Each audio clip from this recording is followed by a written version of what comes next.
Hello and welcome. You are listening to episode 56 of the Nearly Men Video Games podcast, coming to you from Scotland on Thursday, the 6th of February 2020.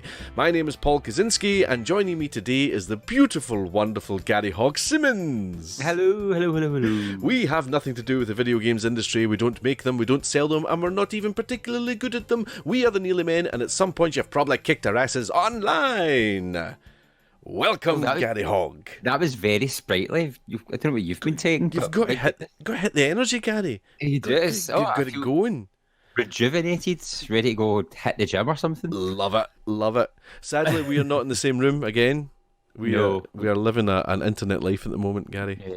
Disembodied voices. Disembodied voices and a disembodied Nearly Man. We're a man down. Part-timer, as per.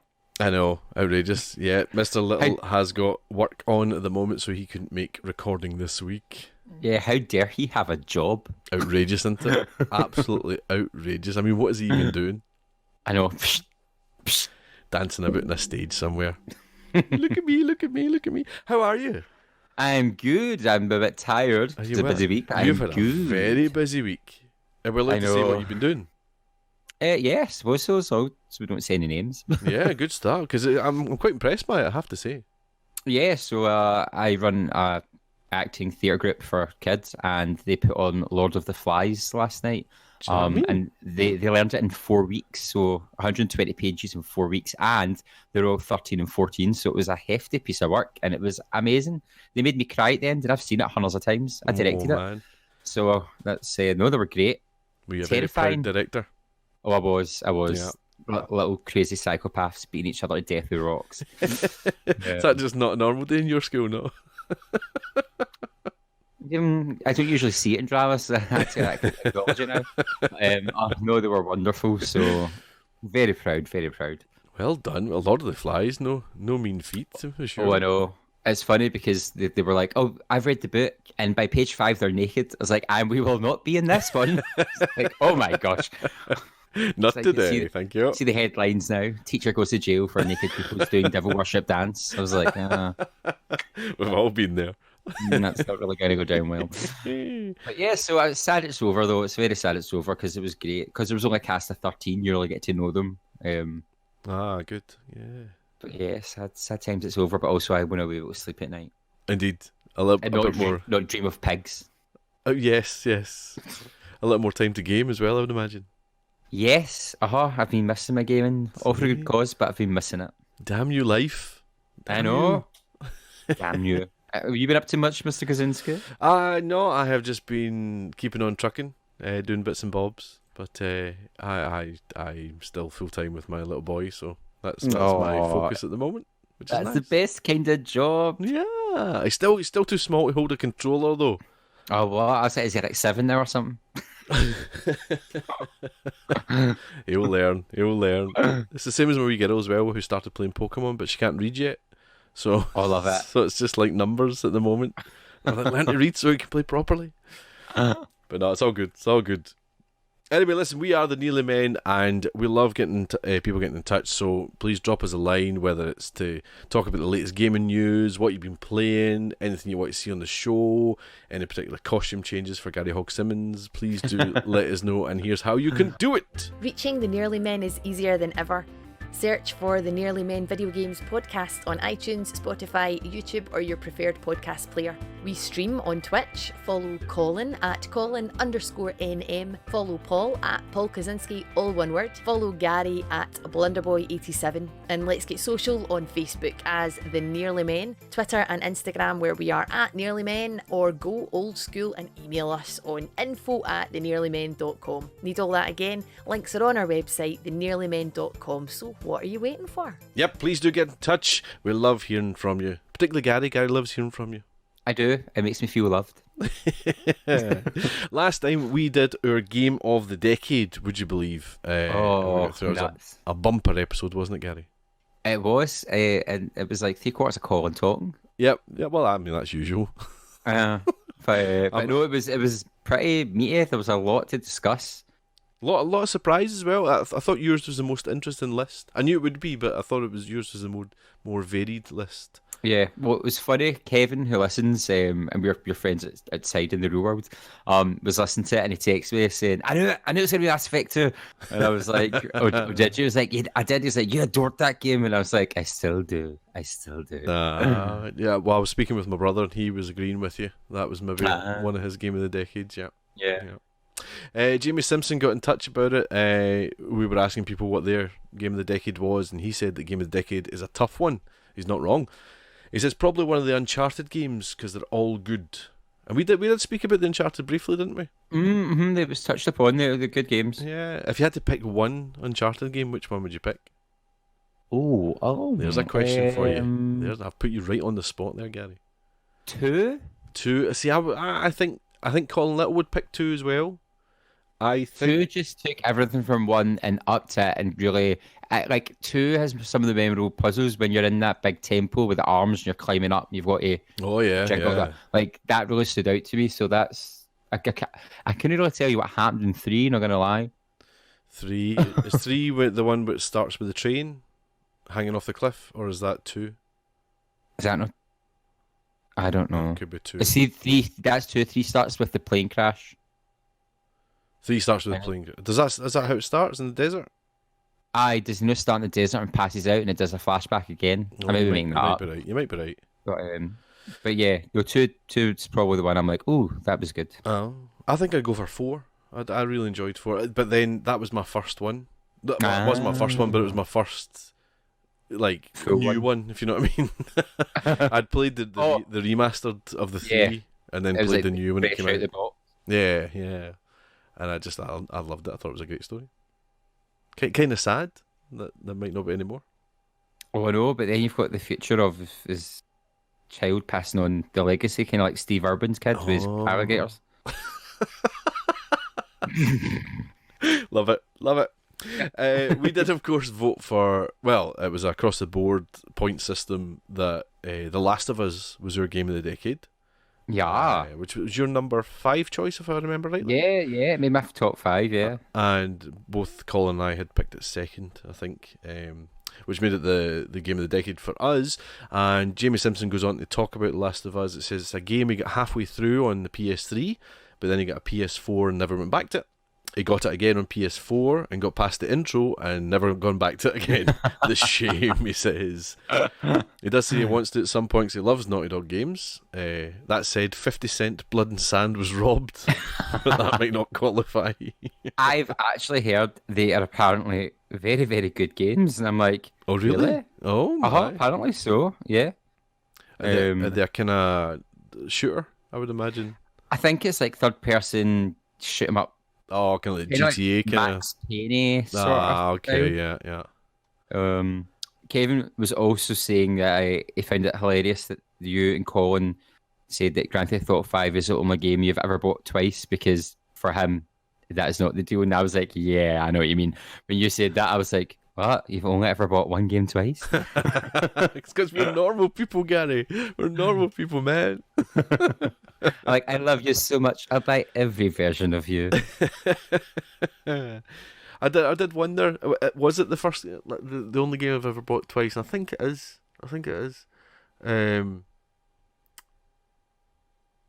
Yeah, I can't think of another one that I would have bought twice for any reason. But it was in 2 different systems as well. So I'd bought it in 360 and then bought it in PS4. It was like the original Resident Evil games. They were released in the PlayStation, and then the Dreamcast got a port, so I had them. And the Nintendo 64 got a port too, but I never get that because I didn't have a Nintendo 64. But then the GameCube got a port of them all, and I bought them all again for that. And then I bought them on the PlayStation Digital Store for my PSP when it came out, and I played them on my PS3. And I swear, if they brought them out again, I'd buy them. I'd be like, here's your games again with trophies. I'm like, yes! Capcom are looking at their annual reports and it's just you holding them up. They're like, that boy in Scotland is just... I mean, I think I'm bad, but there's people online. So I've got my shelves, which you've seen. There's people online who have walls of versions of games. They get like the American, the Europe, the Japanese version of the games. Then they'll have the German version because that's different from the European version. And I'm like, okay, you have too much expendable income. Oh my and I'm just like, what? My God. It's mental. There's always a bigger fish. Oh, yes. You want some news, Gary Hogg? Oh, yeah, hit us with some news. Let's have some news. I've got for you, the Switch is apparently outselling Xbox One. Would you believe? Wouldn't it be hard? Well, I've got a wee report here from Rachel Kaser on thenextweb.com. Rachel writes, Nintendo today released an earnings report in which it revealed that the Switch has now surpassed the 50 million mark in sales numbers.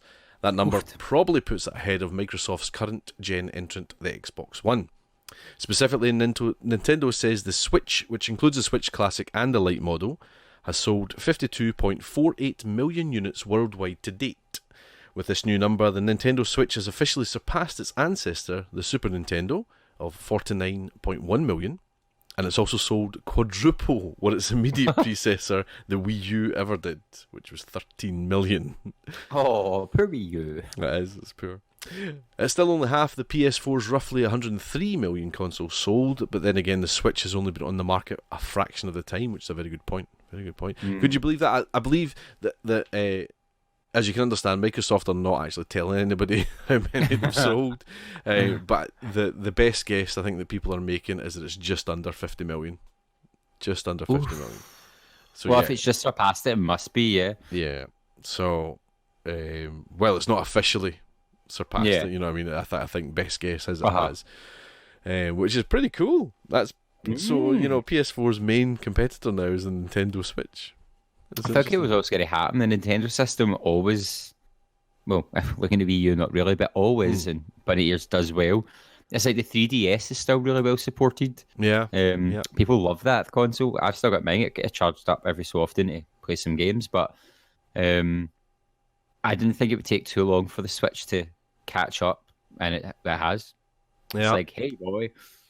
Yeah. I mean, it's you know, I've known that, you know, the Xbox One hasn't sold very well at all, but I had no idea it was as big a gap as that with the PS4.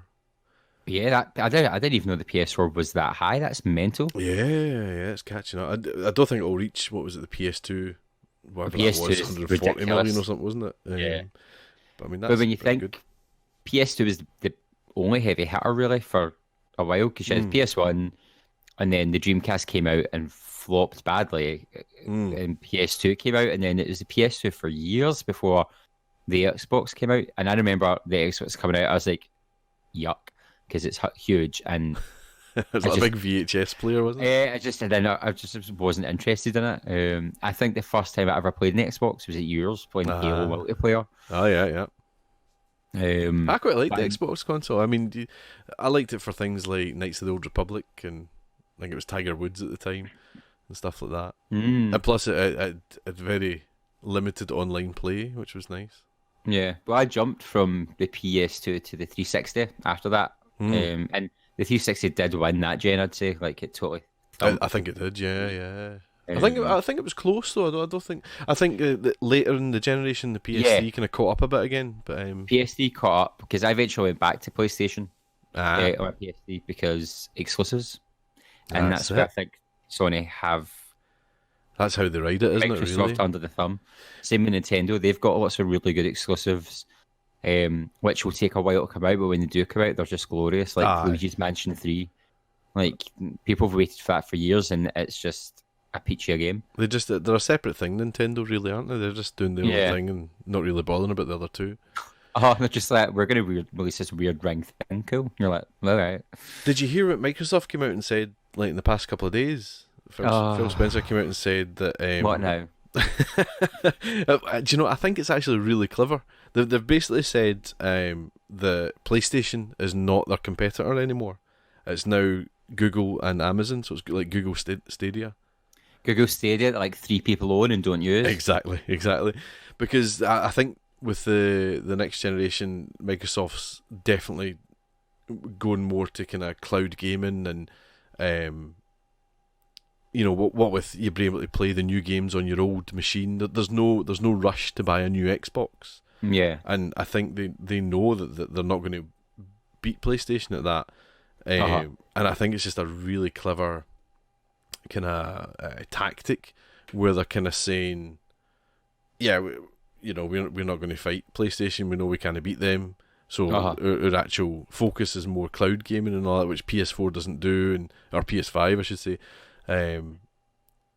It's a kind of a clever kind of tactic, I think, to try and get people to go to Xbox, because I mean at the moment Xbox is the only, still to be announced, the PS5 I suppose, but there's no launch title with the PS5. And if memory serves, there's never quite a big launch with PlayStation. There was a rumour that Ratchet and Clank might be a launch title. There's that, and there's also Horizon Zero Dawn 2 as a possible launch title. Is a launch? You think you'd want to wait a bit to make sure it works? Well, that's the thing. That's the thing, because that's usually what happens. And but Microsoft have got Halo coming out, and they seem to. The thinking is that people will jump ship to Microsoft and go, well, they've got Halo. I want to play Halo. Let's go and play Halo. And you're playing that on whatever it'll be, because xCloud will be running then, so you could be playing it on your phone or your tablet or whatever, or on your old Xbox, or on your brand new Xbox. And most people aren't going to buy both systems. There's only going to be that hardcore base that'll buy both systems. And if the game, you'll go where the games are. And if you're getting a top quality game, and if Halo is brilliant, Halo Infinite is brilliant, then people are going to go to Microsoft first, I think.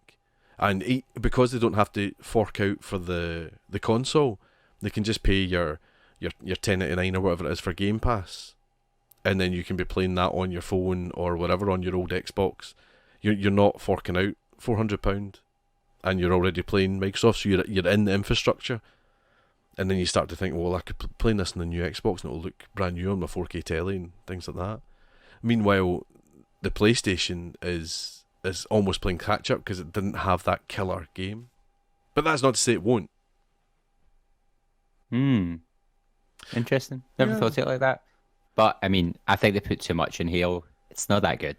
Well, it's not for me. It's not for me. But it has got a good following. But I don't know if people would necessarily jump ship for Halo when you look at the story type games that the Sony have been putting out. It's kind of like, it's so different. Yeah. It's like, I'm trying to think of like a film analogy. Like a psychological thriller versus like a slasher film. Right, okay, yeah. Like kind of like, they're roughly in the same region, but one's a bit more clever than the other. Yeah. Are the clever people really going to jump ship for stabby fun times with teenagers? There's the rub. Time will tell. I think everybody's dying for this PlayStation 5 review to find out what's Everyone seems much more excited about PS5 review than they do Xbox's brick thing. Well, it's because you don't need it, I think. You now don't need that Xbox console to play their games. So I don't want to play a game on my phone though. My phone's are just weird. I just find it such a bizarre. I get it, but I find it bizarre. In my mind, I'm just like, what? Yeah. What? So it'll be interesting. We thought that the PlayStation review would be on in February at some point. It doesn't look like that's going to happen now. Certainly not in the next week or so. You know what I mean? Big teases. I know. Well, they put the page up, didn't they? Put the website up. Can you imagine it just appeared and it was like, it's here? What? Oh my god. I love when stuff like that happens. You're like, when did that happen? Ooh. Aye. That's what I used to love about E3. And Bethesda were always good for it, weren't they? Where they would go, oh, here's a new Fallout game and it's coming out in 2 months. Yeah. You know what I mean? Yes! And then it was awful, but never mind. And let's patch it on day one and break your internet. So yeah, so that's interesting. The Switch is now the second best console of this generation. Yeah. Well deserved. It's a good wee console. It is a good wee console. I need to get more games for it. And give you back more your games. Than I thought. Next up is a bit of Call of Duty news. Activision very kindly sent us some codes for Call of Duty. Have you managed to get any more games in at all? No, I need to, because it looks good. It looks very good. The little bit I played, I was like, I'm quite enjoying this, so I need to play the single player and try the multiplayer. I played a wee bit last night again of the single player. I'm kind of creeping my way through the campaign. Colin Little, of course, has went almost to the end. I don't think he's quite finished it yet, but he's definitely near the end. I'm just at the first time you use drones And it was quite fun. I did have a quick game of multiplayer, and the less said about that, the better. I need to get my practice back up. But the news here, Wesley Yin Poole on Eurogamer writes, Call of Duty Modern Warfare will soon launch its second season, and with it add some big hitters from the series past. First up, it very much looks like Ghost will be added to the game on Tuesday the 11th of February as a multiplayer character, and possibly even part of a Spec Ops mission. Simon Ghost Riley is one of the more popular characters in the original Modern Warfare series, making his debut in 2009's Modern Warfare 2. The British Special Forces operator is remembered for his skull mask, which I do remember actually, which you see clearly in the teaser that they've been putting out. Elsewhere, eagle-eyed Call of Duty fans have spotted what looks like a tease for multiplayer map Rust. Rust is a small map from Modern Warfare 2 that was remade in previous Call of Duty games, including Infinite Warfare, so it comes as no surprise to see it teased for the Modern Warfare soft reboot. Do you remember Rust? This is my first COD. Has it really? Have you never played it before at all? No. That is shocking. Rust is... I've heard of Rust. Rust was really popular because it was really small. Yeah. And it was a kind of... Was it the cargo, the warehouse? No, it was more like a kind of refinery thing, where you couldn't quite go inside. There was wee kind of what's the word, containers and things that you could kind of go through and hide in and all that. But the majority of it was like a pipe going up and things. But it was, it was small enough that if you were in one corner, you could see the other corner. Things like that. Cool. So it was great for 1v1s or 2v2s, things like that. And I definitely think that was the most I'd played of Call of Duty was on Rust. I'm sure Colin and I played a bit of it for one of the save points. I don't think it was this year. It must have been the Versus year. It might have been the Versus year, yeah. But that's quite cool. So and Ghost is a well loved character as well. So that. Starting on Tuesday the 11th of February is when Season 2 starts. I think that it was meant to end on the end of January, but I think they've extended it. Alright. Season 1. Because everything works in seasons now. Yeah, me and Scott were having that chat. So we'd got Scott the game for Christmas and he played through the single player and we all enjoyed it. And he was saying how it's like a TV show and it's got a series and the way it ends, it's kind of like next time on Call of Duty Modern Warfare. And I was like, that kind of got me intrigued because I was like, that sounds quite fun. Instead of just standalone games, it might be the future is just continuing the storylines, almost like a game version of 24. Yeah. Because the way you play games is totally different now from like when we were growing up. Now they're pretty much all trying to be live service games now, where you're constantly part of an expanding and evolving story. Mm-hmm. Even Resident Evil Revelations 2 did it. It released its 4 episodes over 4 weeks. Oh, okay. So you finished the first episode, and then when you started the next one, it's like, previously on Resident Evil Revelations 2. And you got a wee video recap, and then you started the next episode, and it was like, oh, this is different. It's quite interesting. I quite like it. I like the fact to do it. I know it's kind of certainly born out of, well, not born out of, but the games like Fortnite and all that have kind of really mastered it. And in the end, it's just another way for people to spend money, essentially. And it's a group of skins coming out and things like that, which people will spend money on. So it's just about how to make more money out of something that makes a lot of money. With regards to Call of Duty, of course, Fortnite's free to play, so it relies on these things. But I quite like it as long as it's not a necessity that you have to spend money. Then I think it's great. I think it's great. So so that's Call of Duty Season 2 starting on 11th of February. Bum. Some sad news though. Dan Houser has left Rockstar, one of the founding members. Oh. Dan and is it Sam Houser, his brother, I think, were the guys who essentially started Rockstar. This is from... Oh no, I've not got... Oh, there we go. Rebecca Valentine on GameIndustry.biz, I should say. She writes, Rockstar Games has announced that co-founder Dan Houser will be departing the company in March after 2 decades. 1998, I think he joined. Or he started it. The news was revealed via a document published on Rockstar parent company Take-Two Interactive's IR site, stating that Hauser's official last day will be March 11th, 2020. Additionally, the document mentions that Hauser has been on an extended break from the company since the spring of 2019. There's no mention of the reasons for either the year-long break or Hauser's departure. When reached for comment, Take-Two Interactive declined to comment further on the filing. However, the company did affirm that fellow co-founder Sam Hauser's role at the company would remain unchanged. So that's a big thing. Dan Hauser, I think I'm 99.9% sure, is responsible for Grand Theft Auto since the second one. I think he's the main writer for Grand Theft, and certainly for Red Dead Redemption 1 and 2. He was the main writer. Yeah. So him leaving, I mean, he took an extended break after Return of the Jedi, I was about to say. He took an extended break after Red Dead Redemption 2, which, I don't know if you remember, Rockstar got into a lot of trouble for the crunch thing. I was going to say the burn. I was like, that's not the word. Burn. Feel the burn, yeah.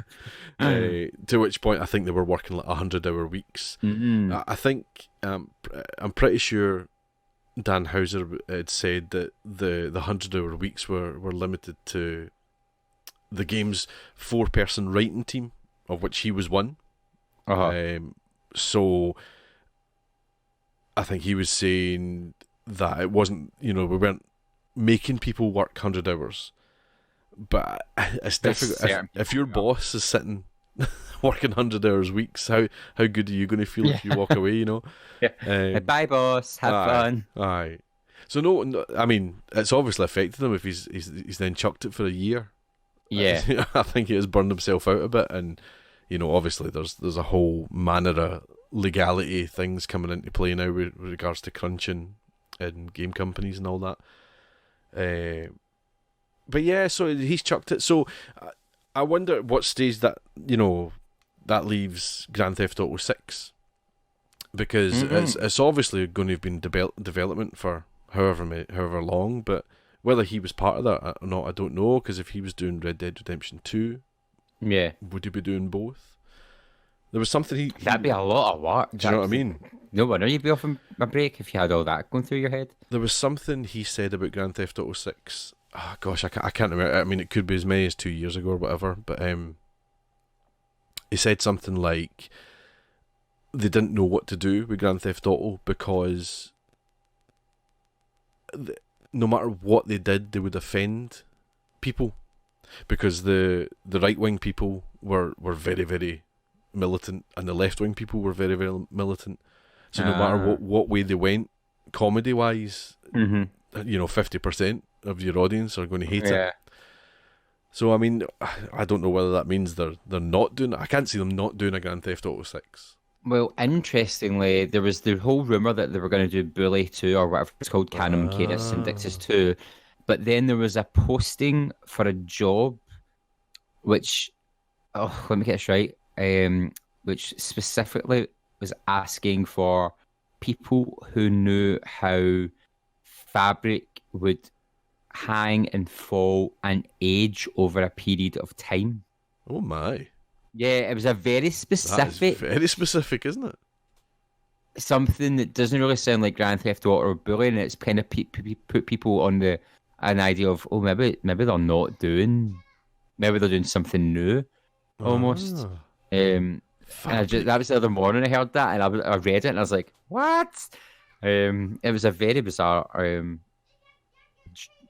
specific thing to know about. Like, how is this fabric going to age over 5, 10, 20 years? And I was like, that's very specific.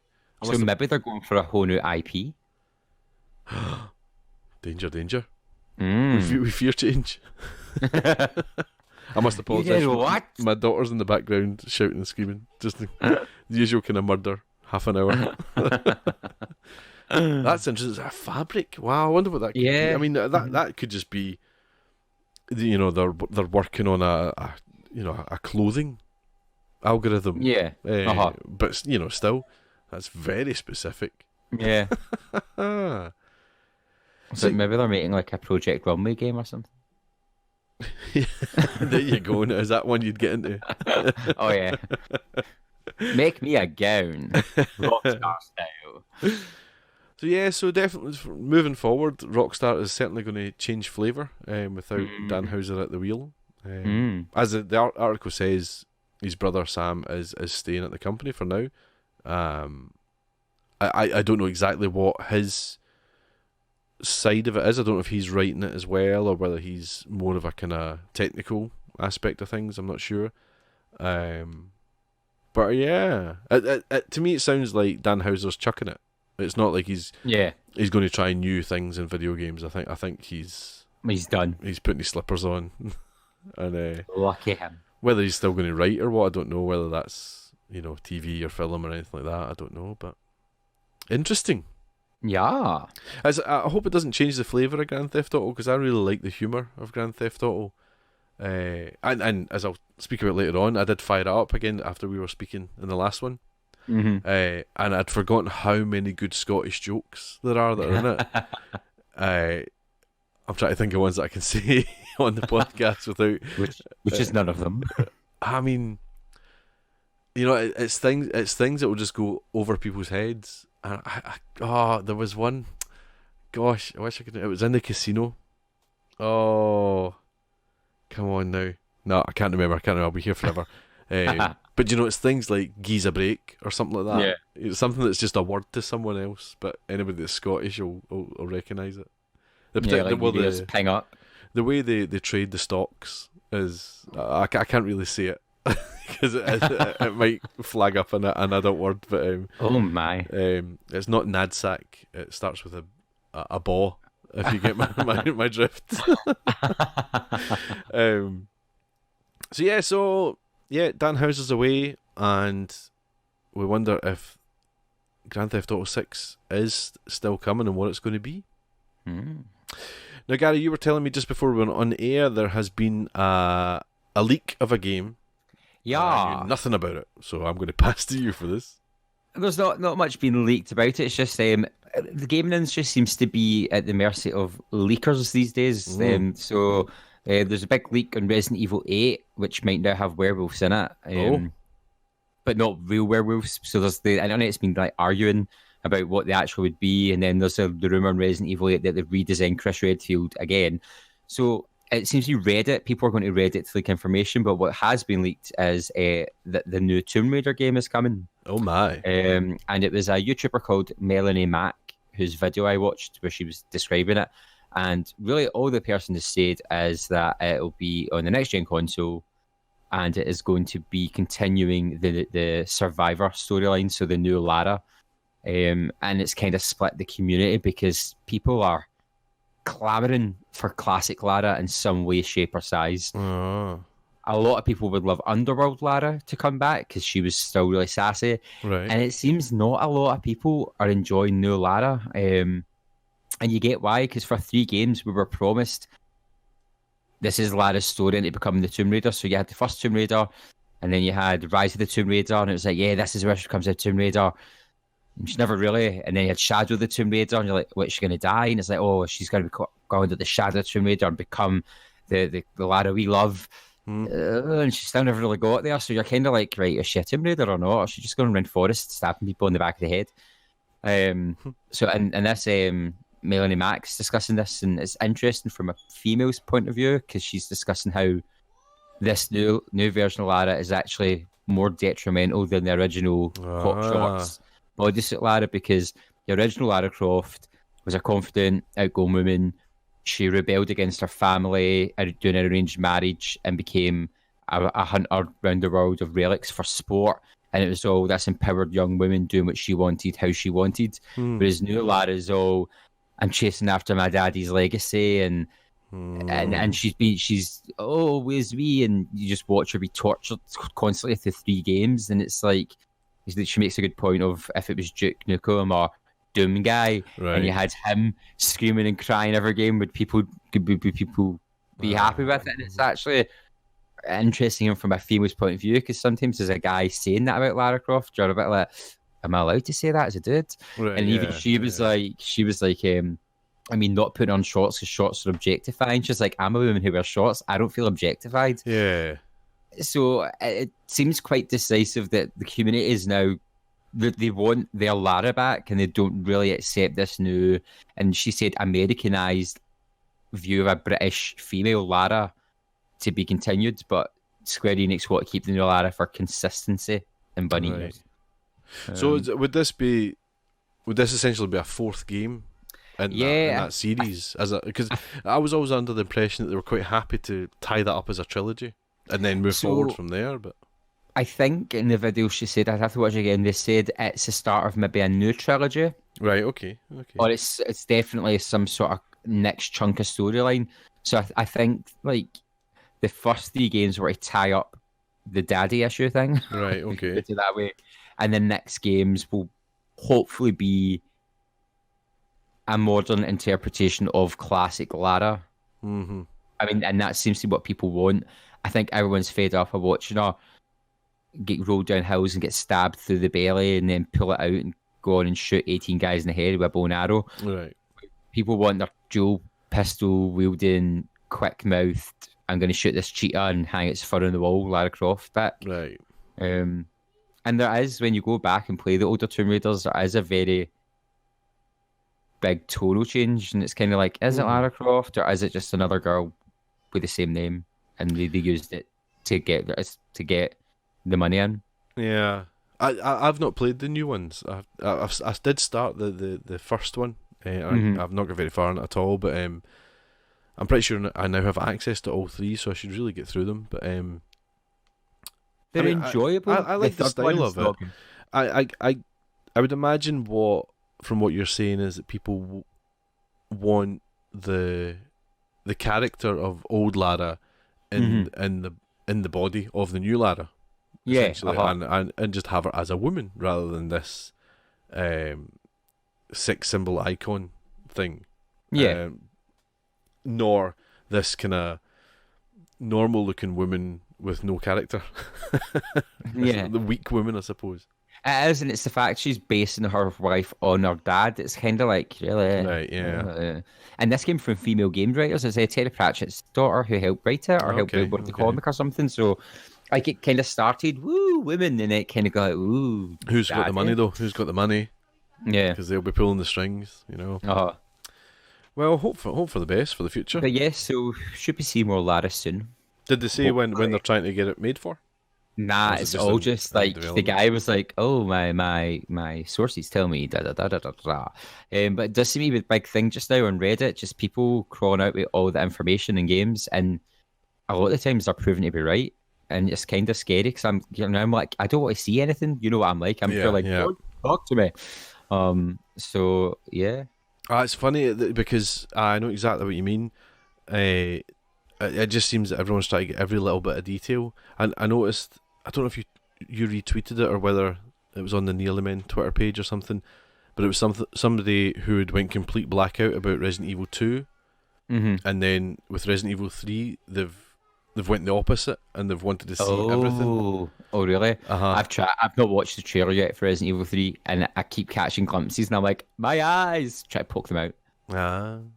But he I think whoever it was saying that, I think with Resident Evil 2, I might get this the wrong way around. Resident Evil 2, there was quite a lot leaked, quite a lot shown, and Resident Evil 3, they've kept it quite, you've not seen anything of the city yet or anything like that. Yeah. Resident Evil 2, they did a lot of press and publicity, but they had 2 years. Resident Evil 3 came out, was announced. Yeah. What was it? Really quick, and then they announced it like a month or 2 after it came out, after 2 came out, and said, oh, it's going to be out April next year. And everybody was like, what? Which is kind of what they did with the original 3 and 2. Okay. Because then there was the rumours that they were being made side by side, and that's how they've got it out so quick. But they've only released 2 trailers for 3, so Capcom themselves have been quite strum for ages, and they went, here's a big chunky trailer, that's it. I suppose it's going to be quite similar to Resident Evil 2 though, isn't it, in style and all that? So it's... Looks-wise, yeah. Yeah, so they're kind of saying, we're not going to show you anything because we've showed you the part 2. Yeah. It's just going to be more of that. Yeah. So I suppose, whereas with Resident Evil 2 Remake, they were a bit like, look how shiny this is. Yeah. They've been pretty good at keeping all the locations kind of under wrap. We've only seen like one area and an area we know of and glimpses of other areas. Yeah. But as I'm just like, I don't want to see it. Stop showing me things. That's the tricky part. Mm. So that's your news. So yeah, please do get in touch. Let us know what you think. Anything that we missed out from the last couple of weeks that you're like, what? But yeah, a lot of news. Here's how you can get in touch. We'd love to hear from you. Find us on Facebook as The Nearly Men, Twitter and Instagram, where we are at Nearly Men, or email info@thenearlymen.com. Yes, drop us a line, please. We love hearing from you. Do you want to hear about some freebies, Gary Hogg? I always want to hear about freebies. Well, do you know what? They're quite good this month. I'll give you the games of gold first. For the whole month of February, you're going to get TT Isle of Man, the racing game on Xbox One. Never thought to see Isle of Man in a racing game title. This is the one that me and Colin hated. Oh, really? That's the bike? So bad. Yeah, that's the one. Could not stay on the bike. From the 1st of February to the 15th of February, you're getting Fable Heroes, which is a beat 'em up for the 360 and Xbox One.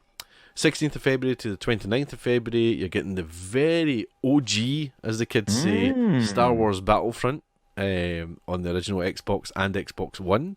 There's been a few kind of moans and groans that it's not Battlefront 2 of the old school, but Battlefront is a good game. Mm-hmm. From the 16th of February to the 15th of March, you're getting Call of Cthulhu, the RPG survival horror on Xbox One, which I believe you might have played. Yes, I have. It's good. It's interesting. It's slow paced, but it's not bad. I need to go back to it and finish it. There's no combat in it, from what I remember so far. It's all kind of puzzles and clues and try to solve things and scary things happening behind you. You turn around, it's not there. So, but no, it's quite atmospheric. It was good. Yeah, good. The PlayStation Plus games this month are belters. Oh, they are. For February, you are getting BioShock The Collection, featuring one of Gary Hogg's Game of the Decades. Yes, indeed. It's a first-person shooter RPG. Is that a fair description? Yeah, I'd start with that. Yeah. Mm-hmm. And that's on they're on PS4. So BioShock The Collection. You're also getting The Sims 4, which I will definitely be jumping into. Mm-hmm. I've never played a Sims game on the console, so it'll be interesting. It controls not bad. It controls quite well. Good. And as a wee bonus, the PSVR people are getting Firewall 0 Hour, which is what we've been playing recently. So hopefully a bigger player base will be jumping into that. Fears for PSVR, by the way, because they've shut PlayStation Manchester. So everyone was going, "Oh no, PSVR's dead," because that was the main PSVR studio. But I think what they're doing is that they're kind of saying we can't fund millions into that. We're going to get other people to make our games rather than doing our first party games. So don't panic. So there's some belters of freebies, I have to say. I would say PlayStations are pretty strong this month. After last month, when I was like, "What?"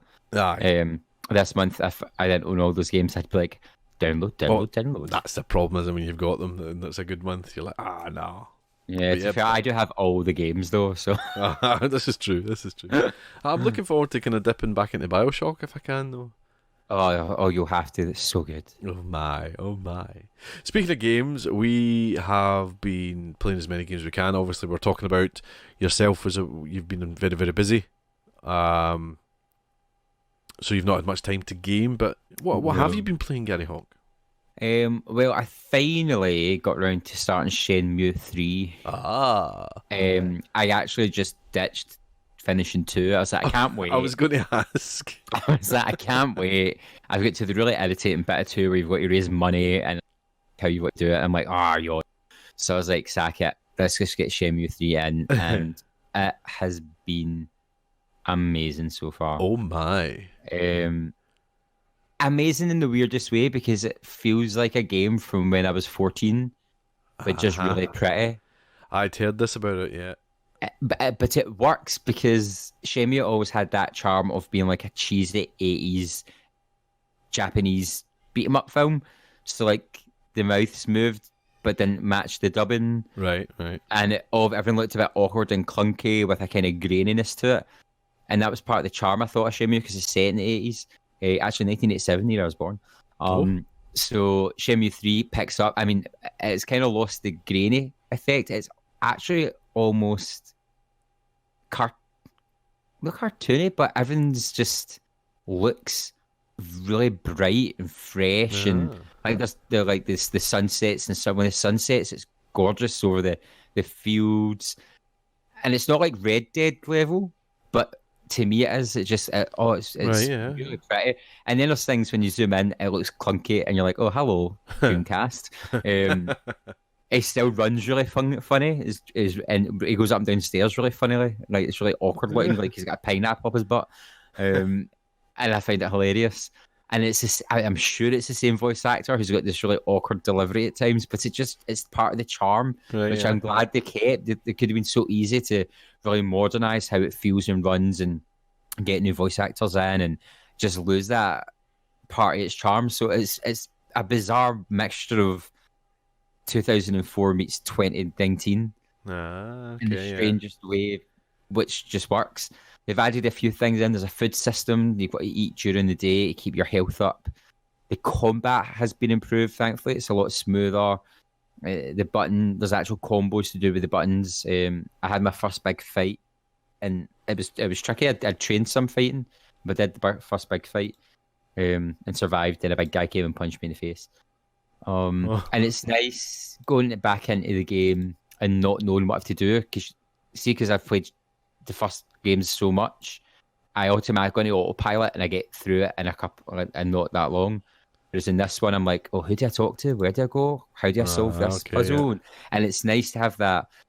Oh, I'm going to run out of time. Well, I'll run out of time, and try to go by people's schedules and talk to them. But it's really really well made. You can tell it's been made with love, right? And yeah, it's like a wee baby who's been brought back to the world, and you're like, oh, it's just, I'm loving it. I can't wait to see where the story goes. It's slowly unraveling.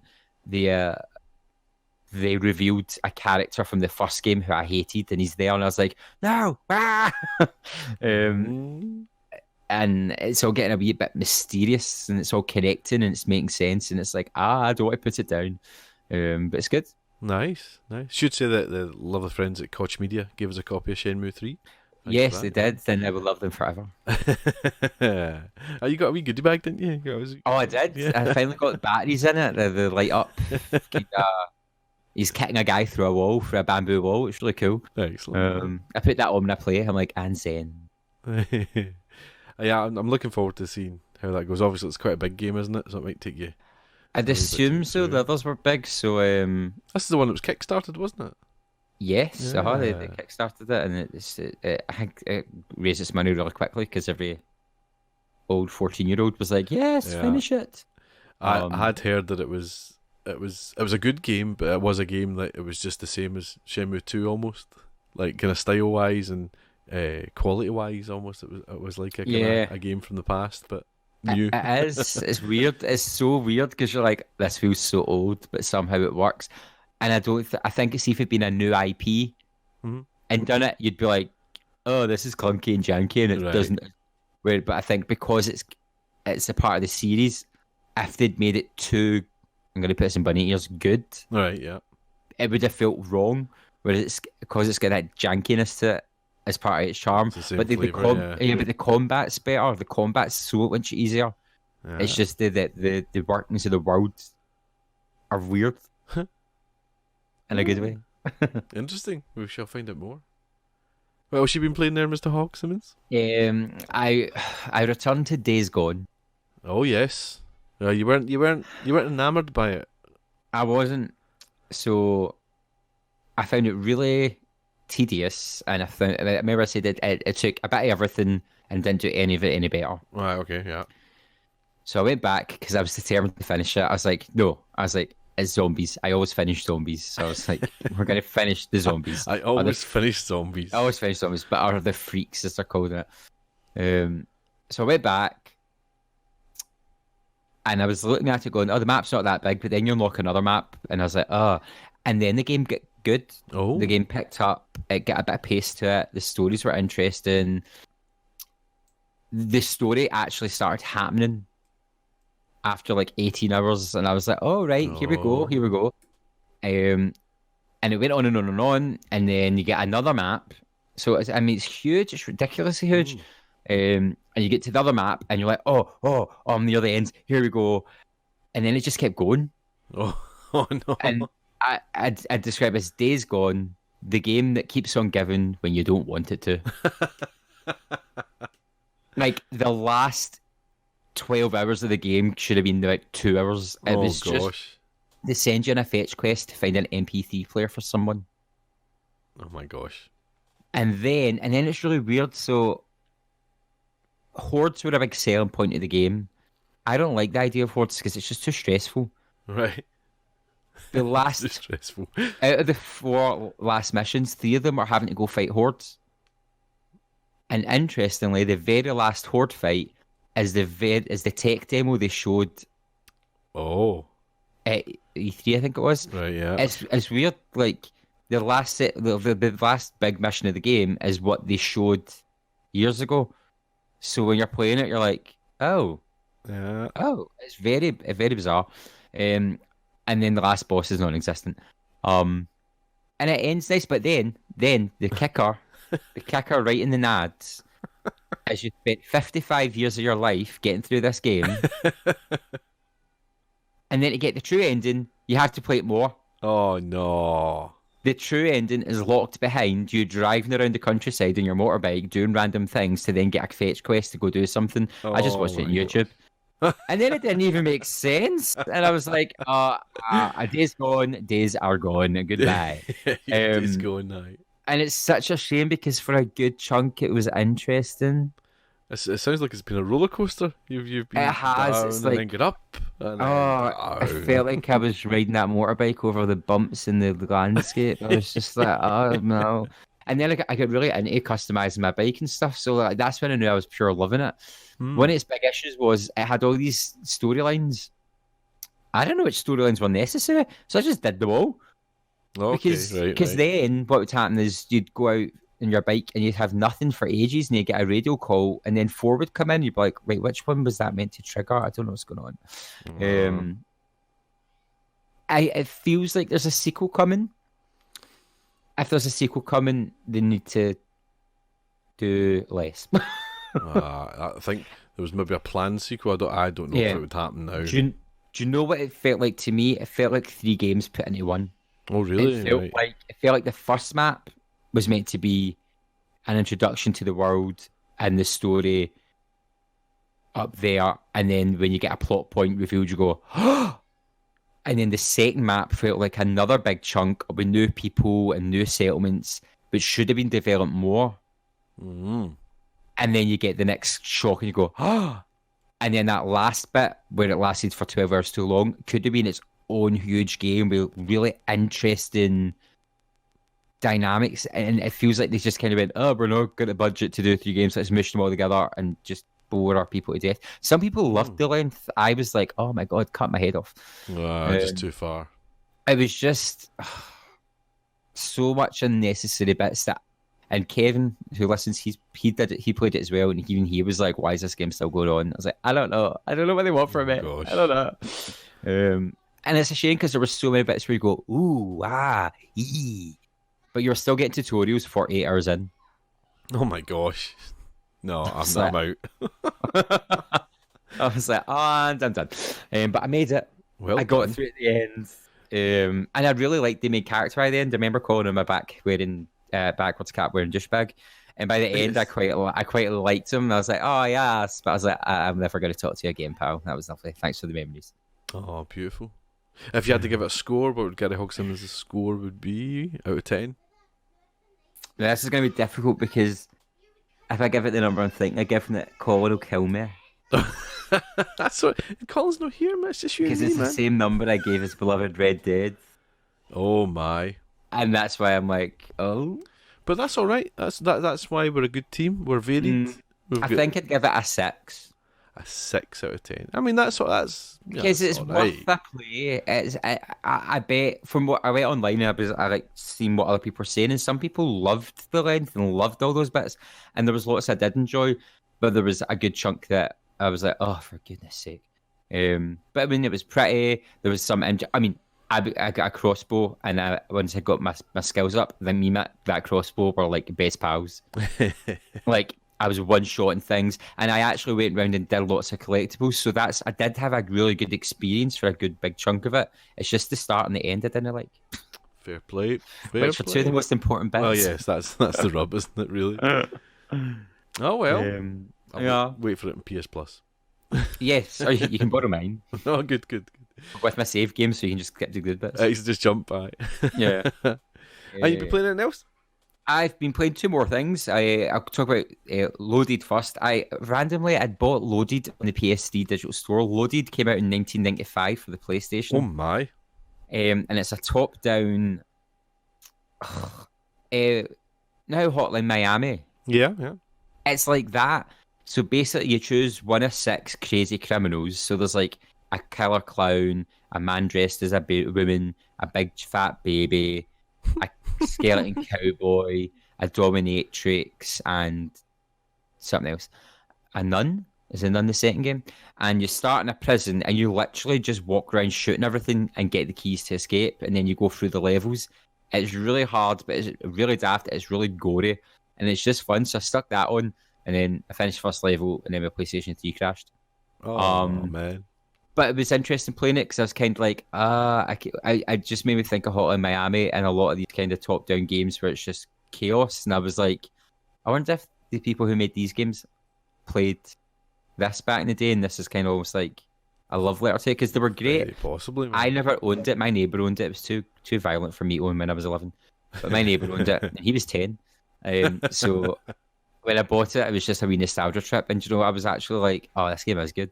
I was like, I can see why it was a popular game at the time, but good, fun. Can be a 2-player as well for some couch co-op. But that's just I throw that in case anyone out there's played Loaded. Go back to it. I mean, it's ugly, but it's good fun. And I played Close to the Sun. Close to the Sun? What's this? So Close to the Sun is a story-driven first-person game, which kind of looks like BioShock, but it's not. Wow. So you're this... That should be its poster title. Yeah. Kind of looks like BioShock, but it's not. But it's not.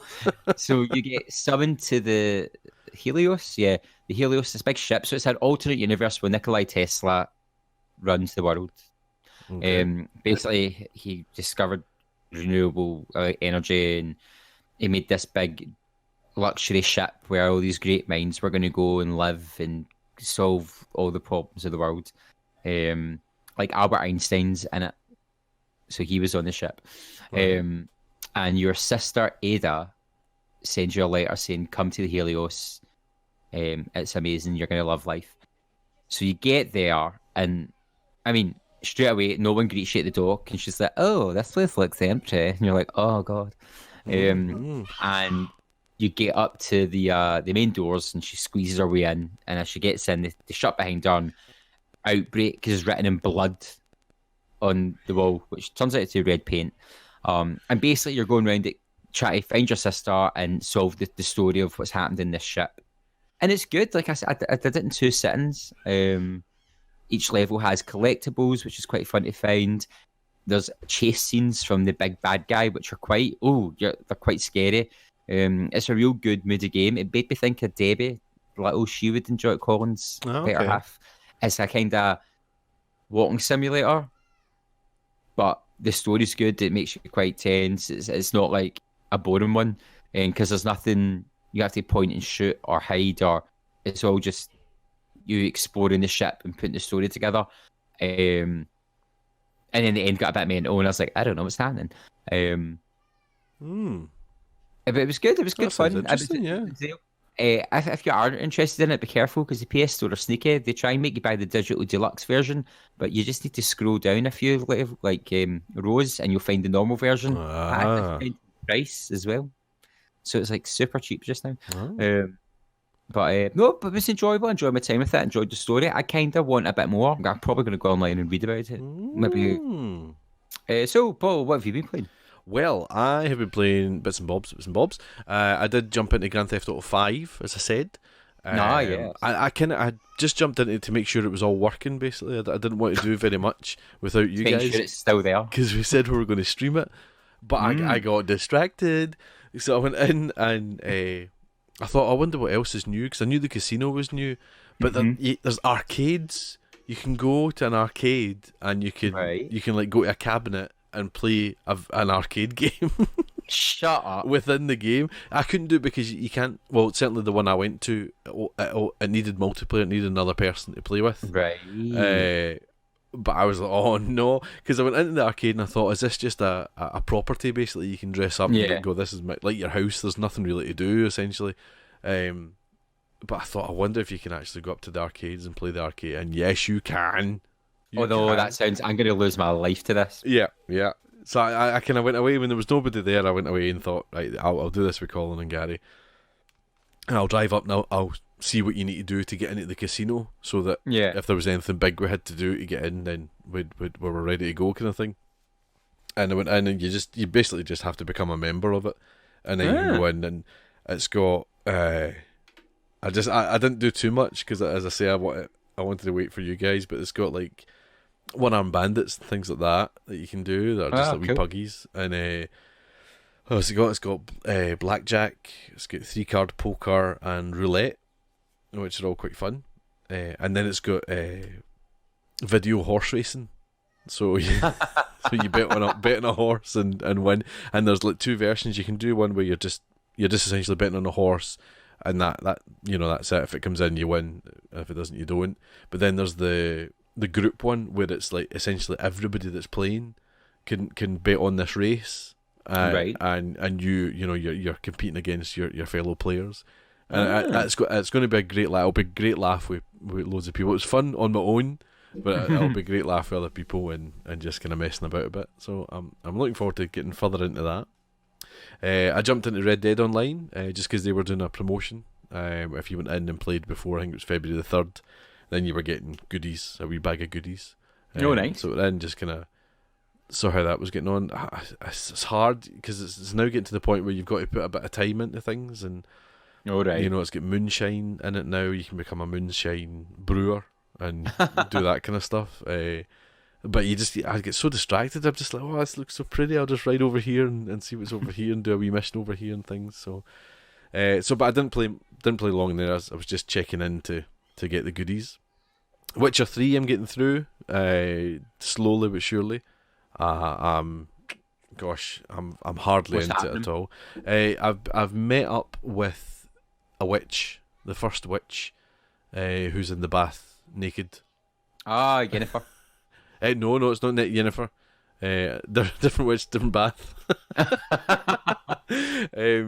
Oh gosh, I can't. It's Triss? No, it's not Trish yet. No, it's oh gosh, that's her name. Can't remember. The blonde one? She is blonde, yes. Yeah, right. I know how she is. So I'm hardly into it. And now we're going to see somebody about something. But it's immense. I mean, it looks lovely for a game that's that old. It looks absolutely beautiful, and I remember Colin saying that the combat's the weakest part of it, and it probably is. But I'm all right with it at the moment. I'm finding it okay. I quite liked the combat. It was kind of like Batman. It was like square, square, circle, square, triangle, dead. Well, and I quite like the kind of magic side of it as well. I love magic and things like that. So it's good fun. So I'm just going to make my way through that before Cyberpunk eventually. Ooh. Pokemon I've been playing through again, just kind of got to catch them all, man. You're addicted. And I have been playing Super Smash Brothers as well. Again, got to catch them all. Just kind of unlocking the players. It's good fun. Both of them. Yeah, it's great because it's on the Switch, and you can just, as I say, I do it before picking up my wee girl at school, just sitting in the car playing it. It's great. Just living the life, Paul. I'm so jealous. Do you know what I mean? A couple other games that we have been given. I have been playing Rugby 20, which was given to us by Home Run PR. Sent us a copy. It's Big Ben Interactive and Eco Software have done this, and I think it's essentially the follow up to Rugby 18. I don't think there was a Rugby 19. Alright. And yeah, do you know, I was hopeful for it going into it because I like rugby. And I've never had a rugby game that's been good. It just never quite seems to work. And this, when I fired this up, it was okay. It was all right. It was playing all right. But but it's I get it's maybe like Shenmue, only not so good.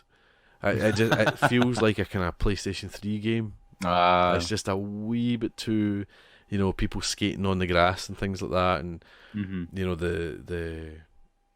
the polygons are essentially not good enough. The graphics just aren't really. I mean, they're fine, and when you're playing the game, it's absolutely fine. The moment it goes to players up close, it's bland and does look a bit outdated. And it plays okay. It's a wee bit janky. It's the systems, the way it's set up, it's quite good, and it seems to work as a kind of rugby game. But every now and again, it'll just do something mental. And, it's like, your average rugby game, the ball moves and somebody gets tackled, they go down and a ruck forms, and that's just essentially people kind of going over the ball, almost kind of pushing each other to make sure they keep the ball. And then the scrum half will go in, grab the ball and pass it out. That's usually what happens, right? Other things happen, like they kick it and things like that. But so it tends to be the scrum half picks the ball and he passes it maybe to the person next to him, or maybe 2 or 3 people away from him. It tends to be what happens, and then it gets passed along the line. Essentially, you try and get ground, you get tackled again, and it starts again. That kind of thing. Yeah. So that kind of works, and it's the system of it's quite good. I've been playing on amateur, just the kind of entry level, and it is far too easy. It's far too easy. I'm just playing through. I was playing through to win one of the leagues to see what happened then, and it's fine because you take the ball and you pass it out and it works. But every now and again, it'll do this mental pass where the scrum half will take it and he'll pass it to the furthest guy away, and it's physically impossible for it to happen. And it happens not frequently, but it's not once or twice. It does happen, maybe twice a game or something like that. Yeah, and it just, the physics of it just don't quite work all the time. The game itself is just a bit stripped back. It's very, very thin. You do have you can do one of the leagues. I think there's 4 different leagues you can do, including things like the Pro 14 and things which Glasgow Warriors are in, and things like that. And it is licensed to a certain extent, and that does add to it. But that there's very little fanfare. There's very little trimmings to it. We're spoiled with FIFA because the presentation is glorious and it's wonderful presentation. And Madden is like super presentation and it's great. And this is it's the same cutscene at the end of the game when you win every time. Things like that. So it's just a bit stripped down. And they've got a mode in it which is called My Squad, which it's essentially copying FIFA Ultimate Team. Right. Where you get packs and you open the packs and you get players and you build, and it kind of works, but it's offline only, it's single player only, and you don't do anything with it really. You play a league and that's it. So that there's very little to show off about it, and that seems to be the point of Ultimate Team, is like, look how good my team is, but you're not showing anybody it, so it just doesn't quite have the same flair as like something like FIFA has. And it's not always been working, unfortunately, as well. There's been a lot of bugs. Online, I tried to play an online game. The first couple I played, I scored within the first minute, and my opponent just quit immediately. Usual kind of thing with these games. But the games that I have played, I've played a few online games, and I've yet to finish one because it crashes. No. It's just not ready. It's just not working properly, which is a shame because the basis of it is quite good, and it's when it works, it's quite fun to play when the tactics work and things, but it's just a bit janky. It's just a bit unpredictable at times as well. So it's all right. It's not awful. Right. I wouldn't say go and get it. I wouldn't buy it, but it's all right. If you get it for nothing, it's a PlayStation Plus game or anything like that, then I get a bash, but it's no worth rushing out to buy. What else have I been playing? I've been playing Football Drama, which was again given to us by Player 2, It was made by Open Lab Games and Demigiant. So before you tell us, I'm just picturing like footballers' wives for the PlayStation. Not quite. Not quite, It's but a drama. It's thrown me. You're not. I mean, you're not 100 million miles away. It's it was brought to their attention by a chap on Twitter, Rain_Goblin, messaged us saying this looks weird in a good way, and Colin was immediately on it, going, "This looks like Paul's bag." So I sent away and got a code for it, and they sent it back. And it is intriguing. It's really quite intriguing, and it's a different way of thinking. It's like a Football Manager game, from way back, like Spectrum days. It's that kind of level of detail, right? Where a game is it essentially goes in stages. So you have a choice of two things to do. So you can either control the ball or risk something, and out of that, dependent on percentages and things like that, the ball will move up the pitch and down the pitch. Right. So it's maybe got, what has it got? 1, 2, 3, 4, maybe 5 stages on the pitch, and the ball will move up and down those 5 stages depending on what you do. And you've got a wee hand of cards. You get 5 cards to play, where you can play things like have no fouls, or get the supporters behind you and things like that affect your risk, as it were. You get a percentage, a kind of heat level, and when that goes above 50%, you can only do the easier option. So if you risk something, it fires that up, and if you do the control, it cams it down, kind of thing. So you've got to kind of balance them, so you can't just risk all the time. So it just says like a card game. No wonder you like it. Well, I mean, it kind of is. I mean, the cards, to be honest, I've not used much of the cards, and that's maybe its downfall.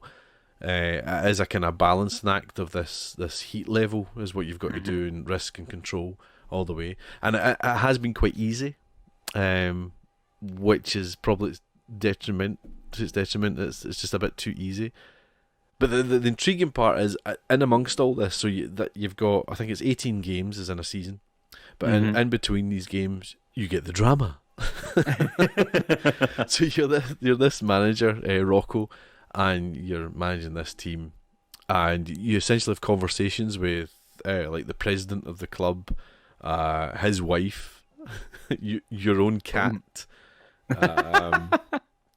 the Oracle, the Book of Oracles or something it's called, and a kind of dodgy Russian dealer who gets you things, and it's just a bit mental. It's a really simple thing. It's for PC. I'm playing it on PC at the moment, but it's also on Android and iOS, so you can get it on your phone. And I think the best way to play it would be on your phone. Do you know what it's kind of remind me of? You see those adverts, and it's like, I just got my boyfriend, this is my best friend, what'll I do? Join them or kick them out? It kind of sounds like that, with football thrown in the middle. It's not a million miles away from that. It's not a million miles away. The kind of story parts is your it's conversations, and you do get dialogue choices, and that affects your relationship with that person. And what I'm intrigued to know is how different it can be. I don't know how different that can be, really. I've kind of chosen not to really get involved with the president's wife, so I don't know if you get involved with her, more things happen or different things happen, but I don't think it affects what happens on the pitch. I think that's a separate thing entirely. But I mean, it's intriguing. It's fun. It's something a wee bit different. As I say, it's probably best played on mobile, just kind of because you can play through the whole game in 3 or 4 hours, I think. Yeah. And just doing the odd game here and there would be quite good. There's lots of in jokes with football, like funny names that are similar to real names, and the president of the club speaks in the same language as A Clockwork Orange. I noticed, like, he kind of says "viddy well" and all that kind of stuff. But it's good, as I say. It is on the easier side. I've not lost a game yet, and I don't know if that's the point. I suppose it's more the story, and I'm curious to see how different the story would be if you played it again. But it's interesting. I mean, I can't remember how much it is, but it's something that's intriguing. I think we've found Paul's game of the decade for the next 10 years. It's fun. If you're into that kind of thing, then give it a wee look. because it is fun. I think it was out last year or something, so it's fairly new, and its art style was quite nice as well. But yeah, so that's basically all I've been playing. You played a lot. Yeah, well, a wee bits and pieces. It's kind of small amounts of things. That's the thing. Colin's not with us, but he has been playing Ash of Gods, which was indeed given to us also by Koch Media. He got it and was playing it before it came out, so he was embargoed, so he couldn't talk about it last time. But he's not with us tonight, as we know. But he has recorded a wee thing which we've not heard, so we can't relate to it. Danger. I'm just going to have to slot it in later. So I think I'll just pass over to Colin just now, and we'll see what he's got to say. Hi there, folks. Colin here. First of all, apologies that I'm not there with the boys recording the full episode. I'm on tour at the moment, but I just wanted to stop by to give a couple of opinions on Ash of Gods Redemption, which I'm currently playing at the moment. Ash of Gods Redemption is a dark fantasy tactical RPG by developer Aurum Dust. It utilises an isometric turn-based battle system with some elements of card games. It's very difficult at points. It's kind of merges between branching discussions with sort of decision making and strategy. It's very much got the style and art style and look of a graphic novel at points. And yeah, it is real hard. It's quite a difficult to understand story. Set in the world of Terminus, there's this ancient evil that has reared its head again. This terrible band of creatures called the Reapers are coming and basically starting a reckoning, almost like a sort of apocalypse or a rapture style situation, where these Reapers are spreading throughout the land, almost like a plague, just wiping out people and committing atrocities everywhere they go. You take on 3 different characters. One is Thorn Brennan. He's a kind of retired captain of the guard. You've got a mysterious, sort of ageless, almost immortal healer named Hopper, who is travelling alone and has bore witness to the last reaping, and also as Lo Feng, who is a mysterious sort of hitman who is in service of some powerful people. Narratively, it's quite a tricky one to follow. The story is very confusing at points. The chapters jump about. You don't follow any one character for a particular period of time. You might have Thorn in one chapter, your Hopper in the next, your Lo Feng in the next, as you travel throughout this huge world via these sort of map sequences where you travel. As you travel, there will be certain events that will come out. You'll potentially come across a little hamlet and you'll explore that. There might be some branching conversations, or you might end up in a battle. As the reaping intensifies, you start to feel the weight, the pain of that. It starts to take effect on your characters. And you have a sort of consumable called Strixes that is used to ward off the reaping, and it almost becomes a consumable for travelling. As I said, I did mention the difficulty. You guys know I do like a difficult game. This game is hard, real hard. And I've not quite decided whether it's an enjoyable level of hard or not. There are points where the game can be borderline crushing difficult, particularly even on the lower difficulties. I was playing on the normal difficulty and actually had to stop my game and restart because it had got impossible in Chapter 3, I believe, which is a very bold choice from the developers. I'm not convinced it's one that totally works. Stylistically, the game has quite a lot in common with the Banner Saga, which is a series that I'm not particularly familiar with. But yeah, the art style, the isometric battle system borrows a lot from that. Where it does diverge differently is the card system, which I'm not convinced it works that well. The cards can either be incredibly powerful or not very powerful. And certainly from what I've heard of the Banner Saga is nowhere near as punishingly difficult as this. So much so that in the battle system or even in the branching narratives, you can literally make one mistake and you can be absolutely goosed. As I said, I already had to delete my save 3 hours in because it was unpassable what had happened. I'd ran out of Strixes. At no point does it warn you that you might run out of Strixes until you do. And I lost several hours of progress. I had to go back and start a new game. What this did give me the chance to do was to explore some of the other options. And there's some nice little bits here and there. What I would say is I've now played through the first 3 or 4 chapters of the game twice, and I am still very confused about the story. There's a lot of sort of jargon almost used.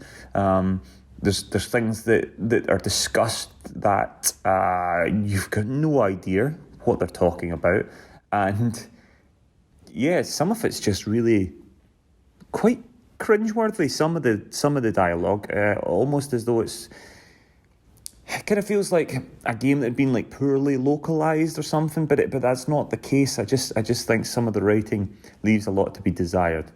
That said, I do fundamentally like the turn-based battle system. As I said, it is incredibly difficult at points, and you can literally lose. You can feel that you've lost a fight in like the first or second move sometimes, which is horrendous. And it's not even a sort of Dark Souls-y way where you suddenly go, oh, I've learned something. I know how to fix this. There's an awful lot in the battle systems where it's almost sort of suck it and see, and you're replaying a battle a million times, just trying anything and everything to try and make it work. And when you do win a battle, there's a real sense of achievement, but I'm not convinced that the sense of achievement is always because of something you did, or maybe you just potentially won the battle because you got a bit lucky, which is a little bit problematic. The art style is beautiful, absolutely beautiful. The sort of graphic novel sections look incredible. There's points when these sort of tableaus sort of spark to life. It might just be a little bird flying in the background on what is essentially quite a static image. There's just some really lovely moments. The music's great. As I said, there's not a lot of voice acting in it. There's little elements of voice acting. At other times you are reading, and potentially when it gets really deep in the levels of jargon, and when it gets really deep into lore, it can be a wee bit incomprehensible. You're sort of wondering exactly what's going on, and going through pages and pages and pages of dialogue that you're not really following can be a bit overwhelming. However, I've obviously been away from my PS4 for quite a few days now, and I'm sort of still want to get back to it. I want to give it another go and see where it goes. So yeah, this seems to be a game that's a little bit flawed. It's certainly not perfect, but actually there definitely is something there. The battle system in itself is interesting. The story, whilst confusing, has perked my interest enough that I'm wanting to see where it goes. So you can join me. I'm going to be streaming this game next week. I'm going to get a stream on board.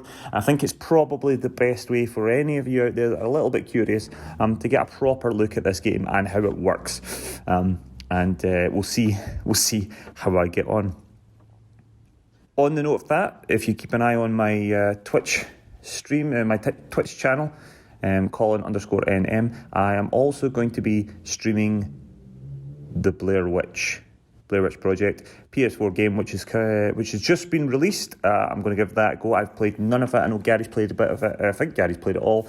But I'm very much looking forward to diving in. I think I'm going to go straight in and stream it from the start, not having a go at it, not having a go at anything. So we'll see how we go as I potentially scream the house down. But I hope you enjoy that. In the meantime, if you're curious, check out Ash of God's Redemption on PS4. Join me for that stream. I'll speak to you all soon. Back to the boys. So yeah, I'm sure that was interesting, Colin. I bet it was a glorious review. Do you think he called us any names in it? Probably. Yeah. Do you know? I was thinking about what he could have called us there. It fired through my head. And he's first to call people this, but tonight he's half a job. He's half a job, Colin. Half a job, Lato. And now if he says something really lovely about us, we'll feel really bad. Don't worry, I can edit that out, mate. Excuse me. The listeners have been in touch about what they've been playing. Jamie Simpson, you're an avid listener. We love hearing from you, my man. He says he's still chipping away at Control, Luigi's Mansion 3, but he did finish a game. And the game is Toby the Secret Mine on Switch. He says it's an awful title. Not a bad game, though. A bit like Limbo. Very trial and error. Liked Limbo. Limbo was good. I like that. Well done, Jamie, finishing that game. Get away at Control. Finish Control. Yeah, finish it and be disappointed. There's rumours that Control's going to be on Game Pass really soon. And I'm getting excited now that I could play it. Yeah, it'll be good fun till the end. Do you know what's coming on Game Pass? Is Final Fantasy 15. I was tempted. I thought, no, I'm not getting in that world. I slag it too much. Try it. Get your weeb on. Oh my. Daniel has been in touch as well. He says finally getting to Resident Evil 2 remake, and it's scary. Good man, Daniel. Good Still man. Still going. I'd like to think that's in the back of like all we're talking about it. Peter Riley's been in touch as well. He says he's mostly been playing Control. Says the oldest house is one of the most interesting areas to explore and also looks beautiful with RTX. Oh my. That's a really cool idea and design. There's a really good bit at the end. You can go into it earlier in the game, but it doesn't make sense and you can't get through it. And then when you go back, it's really cool and it's like, wow. Control was really good until the end. And if they're going to try and fix it with paid DLC, I will not be impressed. Oh, gosh. But it was just, unlike Days Gone, it ended and I went, what? I was like, is that all you're giving me? So... Oh, man. All of agrees. Oh, man. But, yeah, it was just a bit awkward, the end of Control. Oh, well. Do let us know if you've been doing it. Peter Riley's playing it with ray tracing. He's obviously playing it in PC. Have you seen, just when I saw that, have you seen the ray tracing comparison for Minecraft? Maybe. Oh my! Is this the thing they were going to put in and then decided not to? I think they might still be putting it in. I don't know. Maybe there was something they stopped. I remember that, but I can't remember if it was this. But whatever happens, when you stop listening to this, everybody go on YouTube Minecraft ray tracing comparison, and you'll see the difference that ray tracing makes. I can't actually believe it's the same game, but it's phenomenal. It's phenomenal. What a phenomenal difference. Yeah, so Gary's saying Control ending is not good. Is he right? Please do get in touch. Here's how you can get in touch. We'd love to hear from you. Find us on Facebook as The Nearly Men, Twitter and Instagram, where we are at Nearly Men, or email info@thenearlymen.com. Yeah, so please do drop us a line. We love hearing from you. It keeps the show alive when you guys get in touch. Gary Hogg was looking at ray tracing there while we're doing that. Yeah. And he's watch my tongue. My goodness. It's unbelievable. It's like going from Duplo to Lego. Do you know what I mean? Unbelievable. Right, some new releases. We're doing new releases differently. We're going to give you all the new releases, so we're going to have to fly through them super quickly. We just thought we're trying to open up to PC a wee bit more, and obviously you get a lot of stuff on PC, so we're going to try and fire through this and see what we can see. So coming up on the 6th of February, we have got Arcade Archives, Saint Dragon on Switch and PS4, Kunai on Switch and PC, Scourgebringer on PC and Xbox, Total War Rome 2 Enemy at the Gates Edition, PC. Then on the 7th of February, it's the Turing Test on Nintendo Switch. That looks quite good. It's good. On the 10th of February, we've got Philophobia, The Fear of Love on PC. On the 11th, we have 8 Tennis 2 on Switch, PS4 and Xbox. Cosmonauta on Switch. Glass Masquerade 2 Illusions on PS4. Under Hero on PS4. Then on the 12th, we've got Shadowgun War Games on Android and iOS. The 13th brings us Company of Heroes on iOS. Demon Ex Machina on PC. Glass Masquerade 2 Illusions, that's the Switch coming out there. Necronator Dead Wrong on PC. Nom Nom Apocalypse PC. Under Hero on Switch. And the 14th, we've got Darksiders Genesis on Switch, PS4 and Xbox One. You're liking the look of this, aren't you, Garry? Yeah, I'm a Darksiders fan, so I'm looking forward to playing that. Sorry, do you know, I've done just about, I think, the last 40 minutes of this podcast with a hair in my mouth. And I can't get it. Also coming out on the 14th, we've got the Xbox release of Glass Masquerade 2 Illusions as well. We've got Mission It's Complicated on Mac and PC. Railway Empire on Switch. Snack World, the Dungeon Crawl Gold on Switch. Spaceland, PS4 and Xbox. Street Fighter V Champion Edition on PC and PS4. Table Manners on PC. Under Heroes release on Xbox is there. Warriors Orokai 4 Ultimate on Switch, PS4 and Xbox. On the 18th, we've got Bayonetta and Vanquish 10th Anniversary Bundle on PS4 and Xbox. You're a Bayonetta fan, aren't you? I love me some Bayonetta. Yeah, you do. Yeah, you do. Drone Champions League, the game, is out on PS4 and Xbox. Super Chicken Catchers on PC. Vanquish, PS4 and Xbox. On the 20th of February, we've got Devil May Cry 3 Special Edition on the Switch. Double Dragon and Kunio-kun Retro Brawler Bundle on the Switch and PS4. Mechanic Miner on PC. Monster Jaunt PC. Shadows of Larth PC. Under Night in Birth X Latsielr, whatever that is, on Switch and PS4. That's a name. That is a name. Aye. World of Horror is coming out in Linux, Mac, PC, Switch and PS4. And on the 21st, just before our next episode, we have got Seal Fledge on the Switch, PC and PS4. Drogon on PS4, Xbox One. King Lucas on Switch. Pachoink on Android and iOS. And, oh my word, Psycho Shooting Stars Bravo, Switch, and Tower of Babel No Mercy on Switch. So yeah, a lot of games and I a lot of think you content. made half of those games up. It seems it that way, doesn't it? Oh, that's Some of my favourites were Snack World, the Dungeon Crawl, Yep. and the Nom Nom one. Nom Nom Apocalypse. Yeah.